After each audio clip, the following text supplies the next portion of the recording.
Question: kung ang magtiayon nagbulag na, unya ang usa or silang duha nakaangkon og kabtangan sa sarili nila nga pagpaningkamot sa panahon sa ilahang panagbulag, kini ba nga mga kabtangan makonsiderar gihapon nga parte sa ilahang conjugal properties? Tubag? Yes na yes, Mr. and Mrs. Ang ato ang Family Code of the Philippines nagpahayag nga ang panagbulag sa mga kapikas nga walay legal nga annulment or deklarasyon gikan sa korte dili makausab sa ilahang property regime.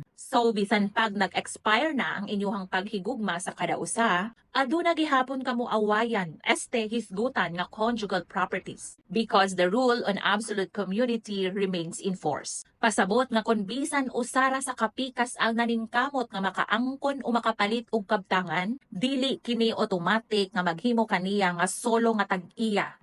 Tungod samtang sila minyo pa bisag nagbulag na sa dugay nga panahon, ang maong kabtangan sakop o sulod gihapon sa ginatawag nga conjugal properties nilang magtiayon. Gawas kung adunay prenuptial agreement nga gihimo before sila nisulod sa kaminyoon. Usbon ko nga ang mga kabtangan nga naangkon sa sulod sa kaminyoon sang mga magtiayon nga nagbulag na sa dugay nga panahon. The law presumes that kini nga mga kabtangan na angkon pinaagi sa hiniusang pagpaningkamot sa mga magtiayon. Therefore, samtang dili mo magpaanal, inyuhang properties makonsider gihapon nga conjugal. Para sa dungag nga kahibalo, ani si Attorney AJ para kaninyo. And I thank you.